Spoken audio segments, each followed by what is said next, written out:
Nyumbanglah sesuai dengan kemampuan kita masing-masing. Bapak, ada satu kampung itu mereka kalau nanam kelapa, di sini banyak kelapa saya lihat. Kenapa Pak Ustadz ingat kelapa? Di depan saya kelapa semua. Jadi ceramahnya tentang kelapa aja lah. Ada di satu kampung Pak, dia cuman berkebun kelapa, tapi di daerah situ paling banyak jamaah hajinya. Kenapa? Ketika dia nanam kelapa, dibaginya dua. Ini untuk makan anak istri keluarga. Yang sebelah sini diniatkan untuk berangkat haji.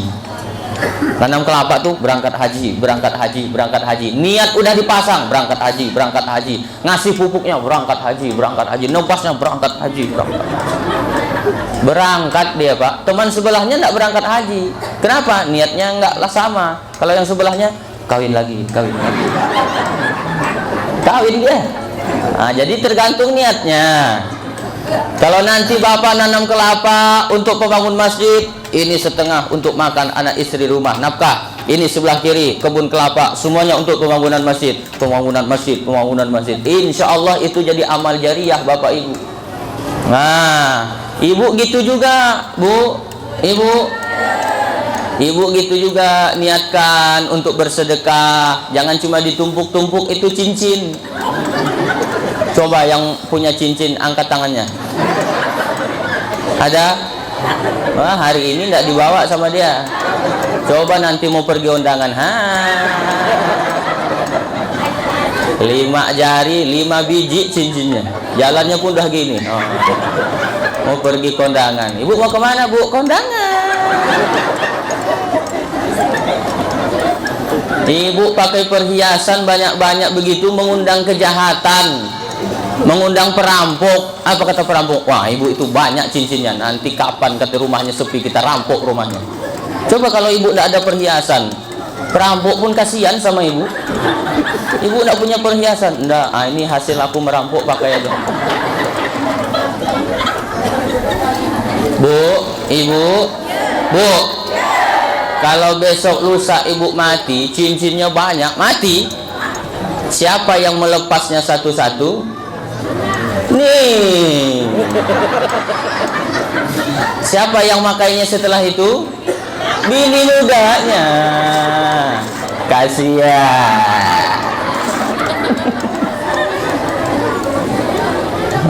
Waduh, kata si ibu, kalau gitu daripada nanti cincinku ini dipakai sama bini muda abang, mending ku lepaslah 3 biji, kasih ke pengurus masjid. Mana pengurus masjidnya? Ini kata dia.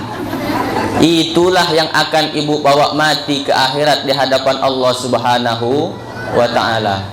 Dulu ada orang ngomong, buat apa cari harta banyak-banyak, harta tidak dibawa mati.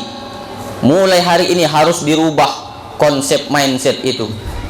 Jadikan konsepnya harta bisa dibawa mati. Caranya sedekahkan di jalan Allah Subhanahu wa ta'ala. Itu yang akan dibawa mati.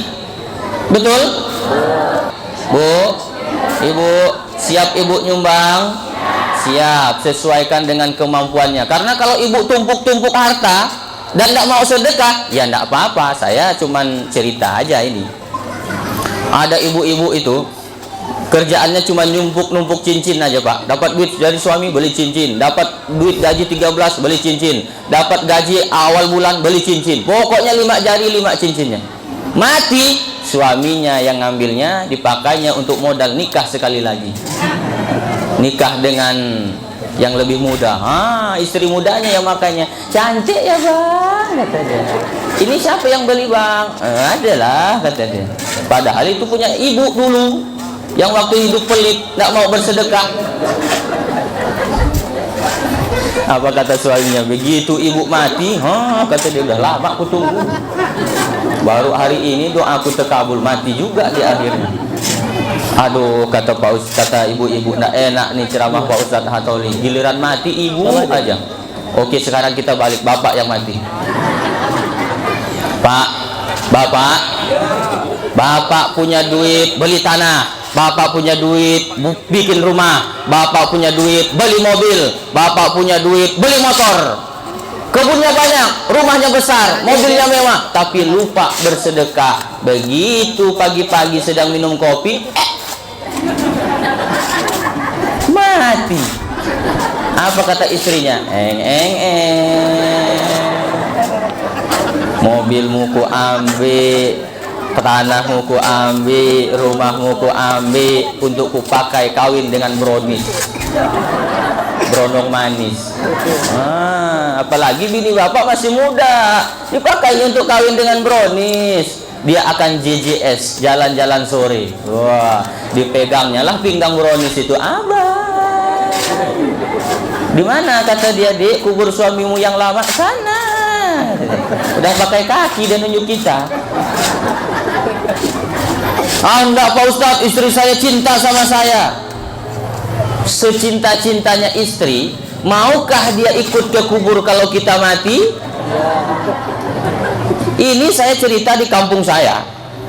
Ada ibu-ibu suaminya meninggal karena masih pengantin baru, Pak, baru 6 bulan lah, anggap pengantin baru lah itu. 6 bulan nikah. Begitu meninggal suaminya, si ibu nih hari pertama, Pak, nangis bongkak biji matanya macam telur angsa. Begitu cepat kau tinggalkan aku, Mama. Begitu suaminya mau ditanam, orang mau mengusung suaminya ke liang lahat, dia mau ikut, Pak. Jangan tinggalkan aku, Pak. Itu jamaah yang mengusung jenazah menarik ibu. Bu, jangan Bu, ikhlaskan dia pergi, Bu. Itu jamaah. Saya enggak. Saya orangnya yang enggak pandai merayu-rayu. Waktu belum nikah tuh saya enggak pandai merayu-rayu. Tapi setelah nikah pandai saya merayu. Istri saya itu saya gombali aja, Pak. Begitu pengantin baru, saya ajak ke di Sambas tuh ada namanya WF. WF tuh waterfront, water air, front depan, waterfront depan air. Saya ajaklah minum di depan sungai, tepi sungai kafenya. Wah, saya tanya, minumnya nggak boleh disebutkan mereknya, pokoknya apapun makanannya. Nah, kata saya bilang, Dek, adik bisa berenang? Bisa Bang, kata dia. Abang bisa berenang? Dulu waktu belum menikah bisa abang berenang, tapi setelah menikah dengan adik, abang tidak bisa lagi berenang. Kenapa Bang? Abang sudah tenggelam di hati adik. So sweet, katanya.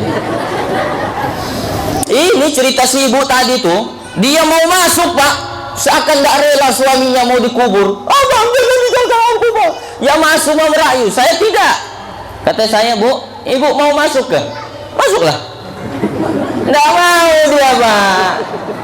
Acting aja itu. Kenapa? Karena Nabi sudah menjelaskan kalau mati manusia ada 3 yang ikut, yang 2 balik lagi, yang 1 tetap menemani kita di dalam kubur. Mati besok nih Pak Munsiri. Yang ikut pertama, nggak apa-apa Pak. Kalau keseringan nyebut biasanya kejadian.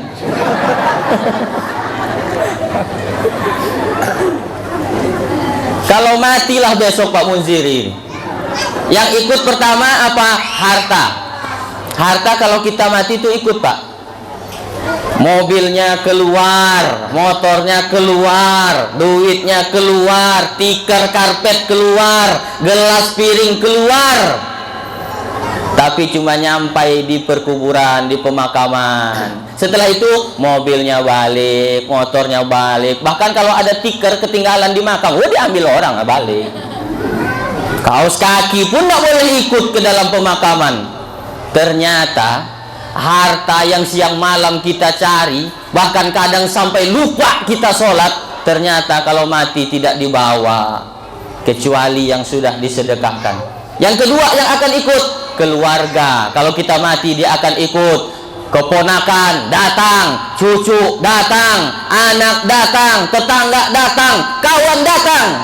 Tapi cuma sampai pemakaman. Demi Allah kita sendiri di dalam kubur. Yang satu-satunya akan ikut ke makam adalah amal kita. Dan amal yang tidak akan pernah putus adalah amal jariyah, sedekah jariyah, nyumbang masjid. Kata Nabi, kullu mri'in tahtazilu bisadiqatihi, nanti di akhirat orang akan bernaung di bawah setiap sedekahnya. Nanti di akhirat Bapak Ibu, Bu, ada yang udah pernah ke akhirat belum? Belum. Sama. Nanti di akhirat orang akan bernaung di bawah sedekahnya masing-masing. Matahari di atas kepala kita didekatkan oleh Allah, panas luar biasa. Tapi orang yang rajin bersedekah bernaung di bawah sedekahnya. Tapi tempat payungnya itu masing-masing tergantung dengan jumlah sedekahnya. Kalau sedekahnya 10 juta, oh itu jembatan flyover, sejuk di bawah kan kalau tengah hari. Kalau saya cuma 100.000 Pak Ustadz, kertas koran 2 lembar. Saya cuma 10.000 Pak Ustadz, kardus. Saya 2.000 Pak Ustadz, nah pakai tangan. Nanti kalau di akhirat Bapak melihat ada orang bernaung di bawah sedekahnya pakai tangan. Nah inilah kata 2.000 dulu kan. Makin gede, makin besar, makin banyak Bapak Ibu bersedekah nyumbang untuk pembangunan masjid, makin tebal payungnya di akhirat nanti. Nah, kalau sudah saya ceramahi begini, gimana? Siap mau bersedekah?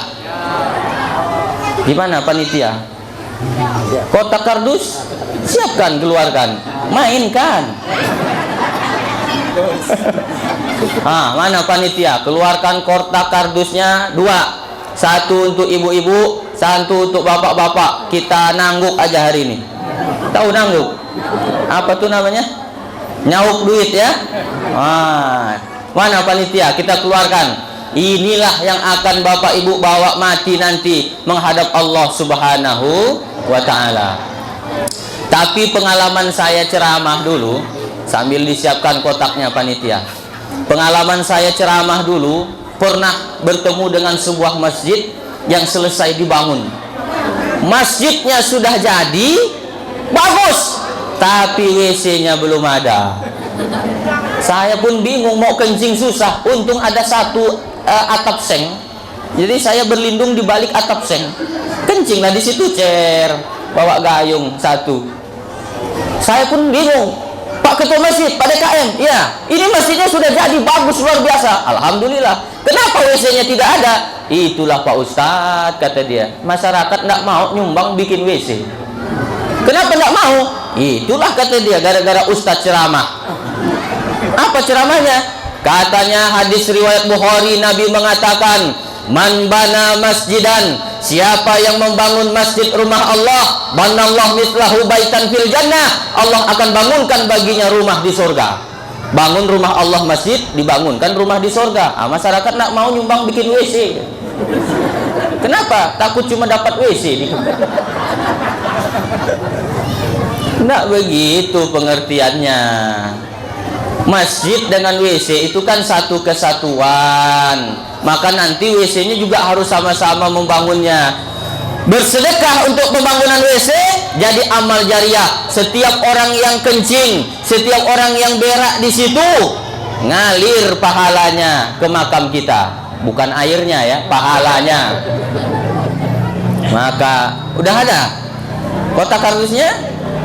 Wah, tidak disiapkan nih oleh panitia. Sudah.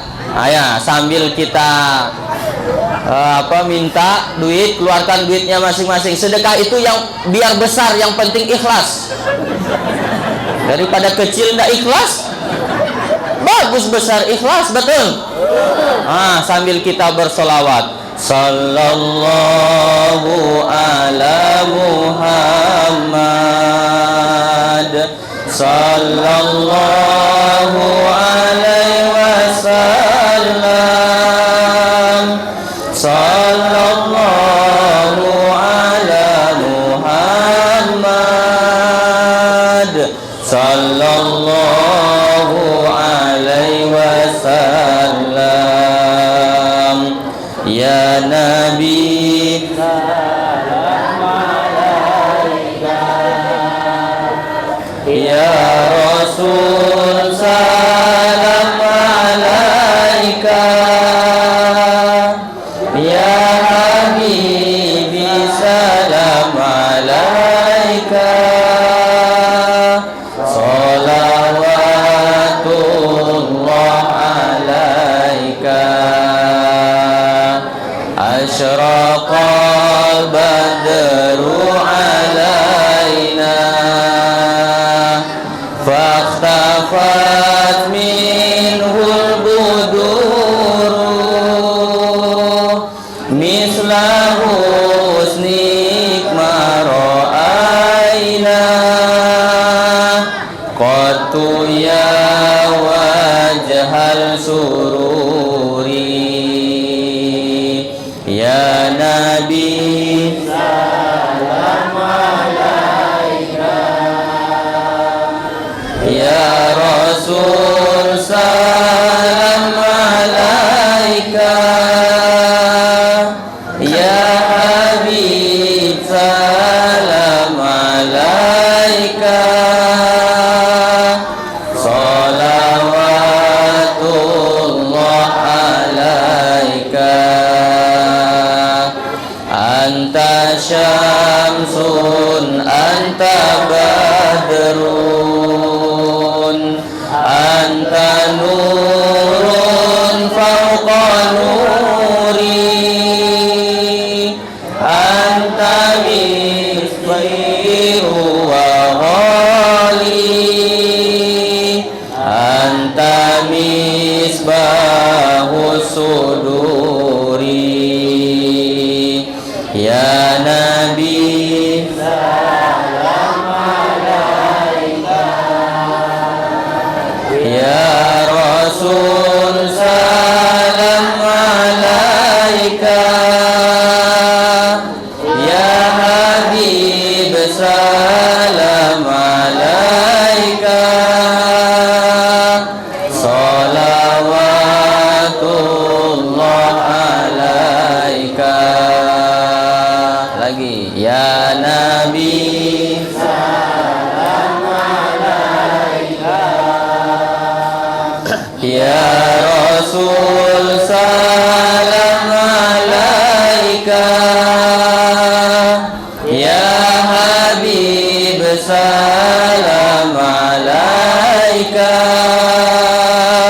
salawatullah alaika. Dalam hadis Bukhari dijelaskan ketika seseorang bersedekah maka turun malaikat berdoa, Allahumma timunsikan khalafa, ya Allah berikanlah ganti yang berlipat ganda bagi yang bersedekah. Tapi bagi yang tidak bersedekah turun juga malaikat satu lagi, Allahumma timunsikan talafa, ya Allah yang tidak bersedekah binasakan dia dengan hartanya sekalian. Masih ada tadi yang tidak bersedekah. Sekarang mau bersedekah lagi ya. Sudah disampaikan hadisnya. Jalankan lagi.